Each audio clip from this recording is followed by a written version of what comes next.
Roof top solar వేయించుకునే విషయంలో అంటే PM Surya Ghar Yojana అని ఒక స్కీమ్ ఉంది కదండి. చక్కగా ఇంటి పైన సోలార్ ప్యానెల్ వేయించుకుంటే కరెంటు బిల్ కంప్లీట్గా జీరో అయిపోతుంది. అంతేకాదు మనం తక్కువ వాడుకుంటే ఎక్కువ డబ్బులు వెనక్కొచ్చే అవకాశం ఉంది అన్నా కూడా కొంతమంది ముందుకు రాకపోవడానికి, కొంతమంది ఆలోచించడానికి, నెగిటివ్గా మాట్లాడడానికి కొన్ని కారణాలు అయితే ఉన్నాయి. అవన్నీ మీకు చెప్తున్నాను. ఈ విషయాల్లో జాగ్రత్త పడాలి. 3 కిలోవాట్ తీసుకుందామండి. 3 కిలోవాట్కి 78,000 సబ్సిడీ ఇస్తోంది గవర్నమెంట్. కానీ ఇక్కడ ఇంకా అవసరం ఉందండి. అన్నీ కలిపి ఇంకో 1,10,000 దాకా మన చేతివైతే అయిపోతాయండి.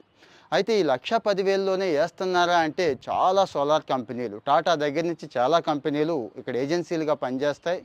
మాది ఆ బ్రాండు, మాది ఈ బ్రాండు, అంత క్వాలిటీ ఉంటుంది, ఇంత క్వాలిటీ ఉంటుందని చెప్పి ఎక్కువ రేటు పెంచేస్తున్నారు. జాగ్రత్త పడండి. అలాగే బ్యాటరీ స్టోరేజ్ పెట్టుకుంటే సూపర్ అండి, మొత్తం కరెంట్ అంతా మీకే ఉండిపోద్ది, నిల్వ ఉండిపోద్ది అని చెప్పి ఇంకో 2 లక్షలు ఖర్చు పెట్టిస్తున్నారు.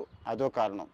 ఈ రెండు కాకుండా కొన్ని చోట్ల పెడితే అంటే ప్యానల్స్ పెడితే డ్యామేజ్ అయ్యే అవకాశం ఉంటుందండి. క్రికెట్ బాల్స్ దగ్గర నుంచి ఇవన్నీ కూడా. అలాగే దుమ్ము ధూళి పడుతూ ఉంటుంది, పక్షులు రెట్లేస్తూ ఉంటాయి. ఎప్పటికప్పుడు అది క్లీన్గా ఉంటేనే కంప్లీట్ ఎనర్జీ అనేది జనరేట్ అవుతూ ఉంటుంది.